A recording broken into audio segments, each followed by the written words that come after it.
And welcome back to my channel. Unless you're new here, and then just welcome. My name is Rusty, and this is my channel where I talk about my favorite movies, mostly horror, and my favorite music, mostly metal. And yes, we are back with another little indie gem that I like. And if you have a fear of heights, this could be a problem for you. It's like that new movie Fall. I've heard so much good things about it, and I would really like to see it, but I haven't bought it because I'm telling you, I have bad vertigo. So if it's like 10 foot, 12 foot, 15 feet off the ground, you've lost me right there, as far as real life goes. Movies I can handle, it's according to what angle it's shown at. But I'm telling you, I don't think that I can watch Fall. I think that I would spend half that movie right there on my hands and knees with the room spinning, trying not to puke. So I've heard a lot of good things about that movie Fall, but I don't know. I don't know about that. This has got a couple scenes. I handled them very well, but it definitely caused me a little anxiety. And that is Altitude. Cthulhu in the Sky.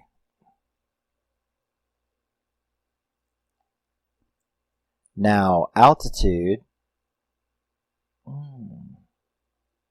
Let me see here. Altitude was released in 2010. It was directed by Kaare, written by Paul Birkett, and it stars Jessica Lowndes, Julianna Guill, and Ryan Donowho. That's weird the way he spells Donowho. It's literally Donowho. Like Doctor Who. But anyway. This movie centers. I like it's a strange movie. That's why it's a psychotronic film. If you don't know what a psychotronic film is, look it up. But it's definitely a psychotronic film, and it's like one part time travel, one part horror, and one part disaster movie. So it's a very interesting combination. It mainly centers around our protagonist, that is Sarah. Sarah and her casual boyfriend, Bruce. Mel and her casual boyfriend, Sal. And Sarah's cousin named Corey. Who's on the back? That's Sarah, Bruce, and Mel. That's the three people right there. Ooh, Sarah, Bruce, and Mel. But yeah. Sal is the asshole in this movie. Mel's boyfriend. And God, man, he's so fucking irritating. I'd have thrown his ass out that plane right from the get-go. I just letting you know. But anyway, this movie opens. We see someone in an airplane. It's a little boy and his mother, and his father, and a black-headed woman. And they, the boy's a little scared, but not too much. There's a little turbulence. It's a small private plane. And all of a sudden, and it should have been a hint right there, but he's got a little magazine, and the magazine was titled, Plane Disasters. And that's definitely something I wouldn't want my kid reading when you're on a plane, for God's sakes. But all of a sudden, this plane comes out of nowhere. Another little small private plane comes out of nowhere and just rips the wing off the side, like hits them and rips the wing off the side. Now, boom, we are then introduced, obviously it's the future, so we are introduced to Sarah, and we almost immediately find out that the black-headed woman that was flying that plane was Sarah's mother. That was her mother. So, so basically a boy and his parents and Sarah's mother were in that wreck. All right. So Sarah, her dad's still alive.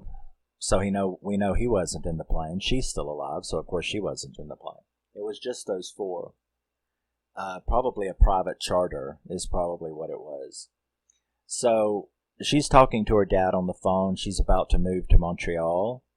But she tells him that she's going to drive, cross country. That she's going to drive with her friends as a last hurrah. You know what I mean? Now, she's actually lied. She is a qualified, certified, and licensed pilot. Why you would become a pilot after your mother was killed doing that thing, I don't know. Conquer your fear or something. But her dad's a pilot, a colonel in the Air Force, the Royal Canadian Air Force. And are they Canadian? I guess so. So I guess, it just runs in the family, even though her mother was killed in a plane. So she however, lies to her father, says they're going to drive, when actually she has went and rented a twin-engine private plane. The plane that you see on the cover of this. So, we're introduced to these five. They climb into the plane. They get all their self situated. They take off. I really like the cast in this movie. These are definitely check the boxes for one of the rules for a horror movie. And that is that all five of them are very, very beautiful people. Both of the girls are very, very attractive. The three guys are just gorgeous. So it's definitely five people. You can definitely pick who you like, if not all five of them. Whichever side of the fence you're on, you got three guys to choose from and two girls to choose from that are very, very beautiful people, attractive physically. I'd kill Sal, so that one's out. But, it still leaves me two to choose from. It would be Corey. Corey is my crush in this one. So they take off. Now, the movie lets you know there's a problem right off the bat because it zooms in on this little bolt. And you're like, oh, well, I can tell something's going to go wrong. Because I can read you the tagline. After a mysterious malfunction sends their small plane climbing out of control, a rookie pilot and her 4 teenage friends find themselves trapped in a deadly showdown with a supernatural force. So like I told you, it's time travel, supernatural horror, disaster movie, and it's definitely a psychotronic film. So once they get up into the air, everything is beautiful. They're all loving it. And we keep seeing that bolt from the turbulence coming undone. It finally falls out. And it gets jammed when there's a storm coming, some clouds. And she needs to get above them so they won't be going through the clouds. So when she starts increasing, ascending, that bolt falls out and it locks the rudder in ascension. So not only are they stuck going up and she can't level off, but it just keeps going up and keeps going up and keeps going up. And so they're getting up there where you can't breathe. It's very disaster movie. It's like Airport 75 at this point. So, there's a lot of stuff going on with them. There's no signal. She can't touch the ground. They went into this big, black, scary-looking cloud. That's where the supernatural element comes in. They've got no way to contact anyone. The radio won't pick up anyone. And they don't really know what to do. They're on this, permanent ascension. And they've gotten up so high that now they're in this black thundercloud looking thing. They keep hearing this strange noise like some kind of creature or something. And it really does look like Cthulhu. And so they start trying to come up with ideas. What the fuck are we going to do? What the fuck are we going to do? It's like Karen Black in Airport 75.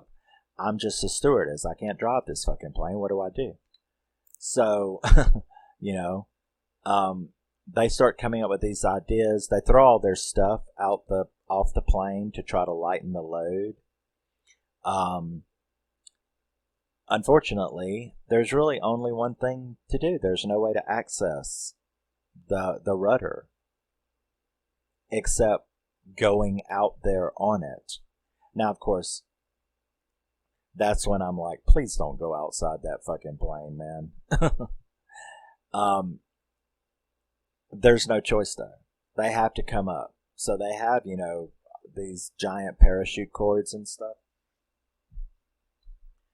So they're going to use that, and Corey, of course Corey's going to do it. So Corey is going to go out there, and he's like, will this work? And she's like, look, if you can get back there to the rudder, and you can stomp on it a few times, it's going to knock whatever the problem is loose, and we can do that. That was an extremely tense scene. I think the only reason that I could handle it was because they are in a thundercloud. So you cannot see the ground. So it mentally that they're fucking 20,000 feet, which those planes are not supposed to go that high. So mentally that they're up there, but there's no perception of the height because they're in a cloud. So I still, though, I could feel it right here. I could still feel it right here on his face. Of him. The situation was just unacceptable to me because my mind still knew you're going to fall 20,000 feet to the ground. So that was a really good scene. It was really filmed very well too for a little indie production. So it's in his phase 4, or is that a phase 4? I don't know who did this movie, but Anchor Bay maybe, I don't know. But this was very good, So that was a very intense scene. He did manage to get to it and stomp on it, and it did fix it. However, of course, we get the problem. He's trying to get back. I mean, how fast are they going? You know what I'm saying? And they're trying to pull him back in when he ends up falling, like I knew he would. But he's still connected to the rope. And the rope is hooked to the chairs in the plane, and it's also wrapped around Sal. So it starts pulling Sal out there, and Sal's trying to pull him back. And all of a sudden, we hear this horrible noise, and you see this monstrous thing. It's like Cthulhu in the clouds. And the rope, instead of being behind the plane, is now up here, and it's leading directly into this thing's mouth. So it's like he ate Corey, and it's like, that was cool. So Sal ends up cutting the rope, because, what you going to do, right? There's a giant octopus that's got your friend in his mouth and pulling you, so you might as well do it. What you going to do about that? Yeah. So Sarah, of course, freaks out, because now she believes her cousin has fallen 20,000 feet to his death. And everybody's freaked out. Bruce had already freaked out to the point where they tied that motherfucker up with parachute cord. Because he's like, I want out this plane. I want this plane to land now. You got to get it down. And it's like, well, panic attack ain't going to do you no good at 20,000 feet. Okay? All you're going to do is cause more trouble. So they have him tied up with parachute cord. And so they're all sad about that. And let me catch up here. they can kind of hear the creature's noise on the radio. Sarah also admits, because everybody's pissed off. Who do we blame? They're constantly trying to blame Sarah. If you didn't know, are you sure you can fly this kind of plane? She admits that she never even told her father that she had lied about it. They can't seem to get out of this cloud. Next thing you know, during all of this fight, I've seen some people write about how there was a lot of banter in this movie, but of course there would be. It's very, very close quarter. I actually liked it. I liked the arguments, the theories, the blame, the panic. What are they going to do? I actually liked all of that, in this movie. So while they're doing all of this argument, they turn around and I swear that thing almost ate them. And that was a pretty cool scene. The teeth, the mouth, it almost looks like they had flew into it. And instead it flipped them all over and all kind of shit was going on. So, Melanie, or Mel, she has totally freaked out and she's found a bottle of Valium in her purse. Yeah, I agree. Granted, I wouldn't have OD'd on them, but I don't know. I would have definitely took several in that situation. But she ends up ODing on it. Now, Bruce, he has woken up. He's finally convinced them to untie him. And he manages to CPR her back from that. So she's sitting over there just out of CPR. Sal's right beside her, and then all of a sudden this giant tentacle busts through one of the side windows of the plane, grabs her and takes her out, And so that was a pretty good scene. I didn't see that coming either. Now so we're down to 3. Sal and Bruce and Sarah are the ones that are left. So Sal continues his asshole behavior until he finally gets into a fight so bad with Bruce that he's through with him. He is going to kill him. He's going to throw him out of the plane, which would have been the opposite if I had been in there. Sal would have been thrown out a long time ago. But so Sal freaks out and he tries to throw Bruce out the plane. He opens up the door. He's got him halfway out. He's trying to do that when they manage to fight. Bruce manages to get the upper hand, and Sal ends up flipping over him, and now he's hanging by his hands because Sarah runs back there and is knocking Sal off of Bruce. So you've got Bruce hanging out halfway out the plane. She pulls him back. Sal's over here. Sal then tries to grab her and ends up flipping around, and now he's holding on to the side of the plane, hanging out there, and Sarah can't hold him, so he gets sucked out into the ether. So there's only Bruce and Sarah left.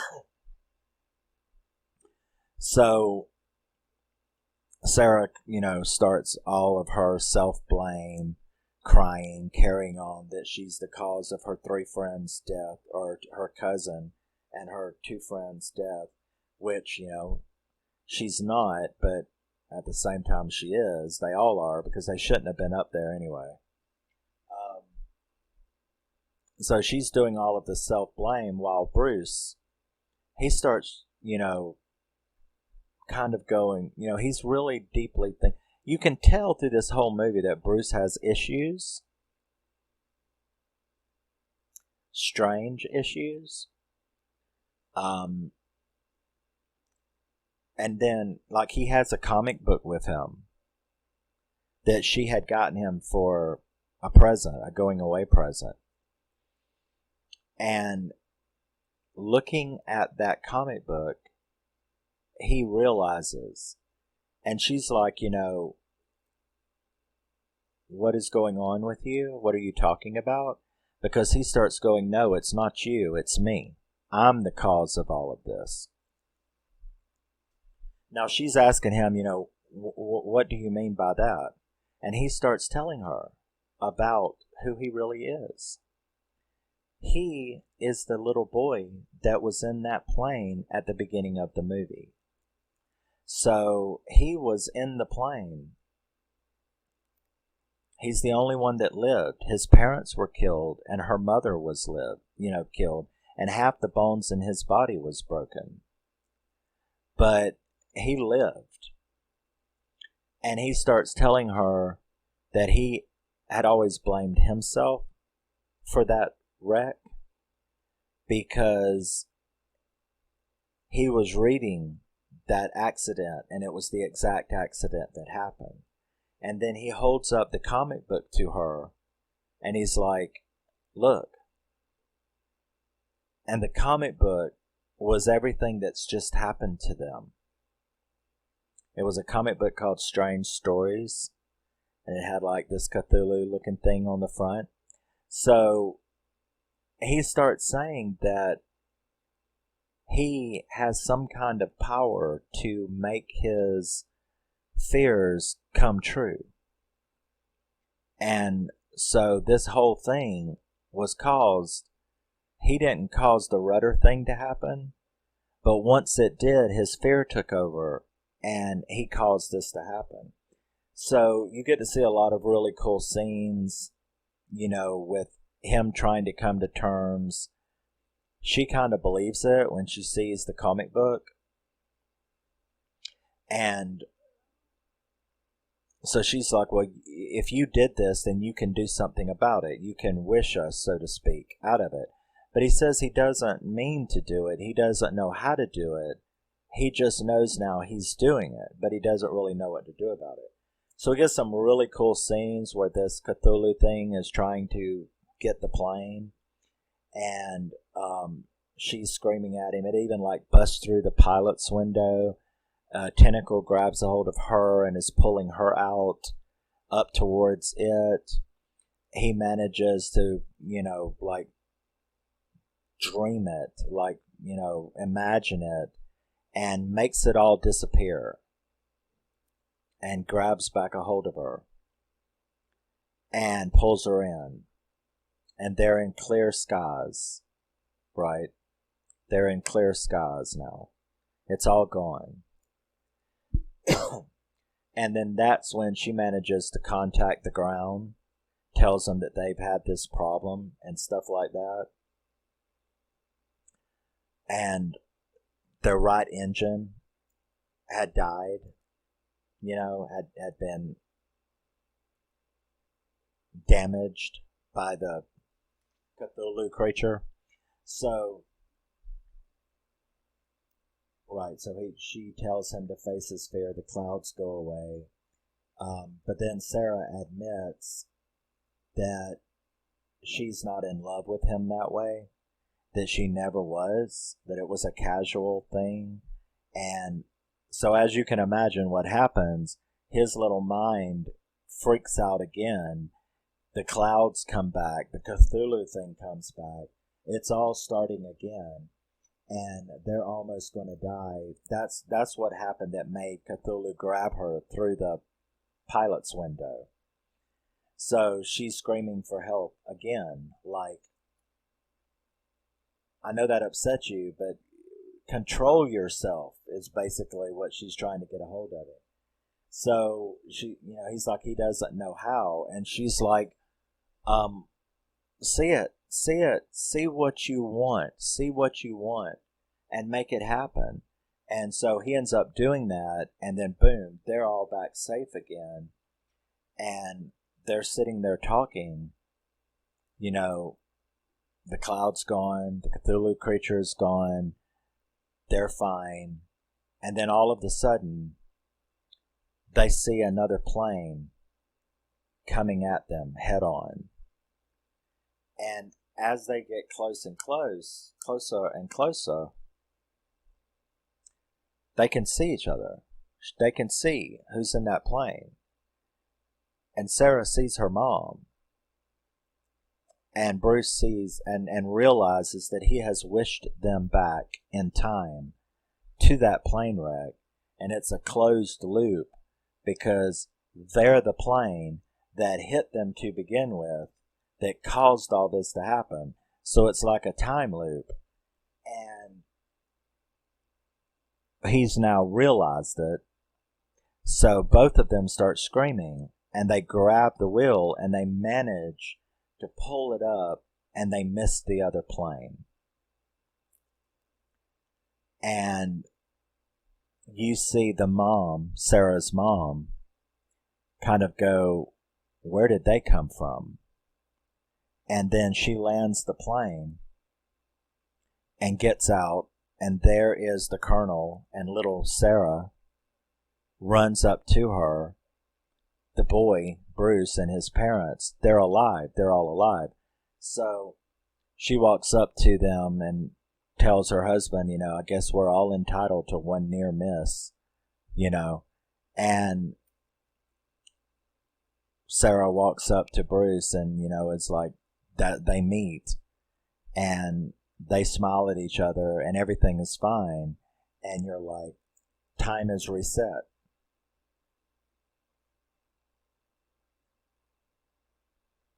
That's what makes it psychotronic. It's fucked up. But it's really cool. And that's it. So all ends well, and the last thing that the mom said was, I hope those people made it. Whoever just nearly hit us.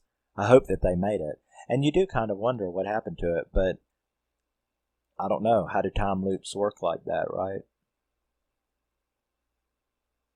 Because, when she landed the plane, they did show off in the distance this black smoke rising.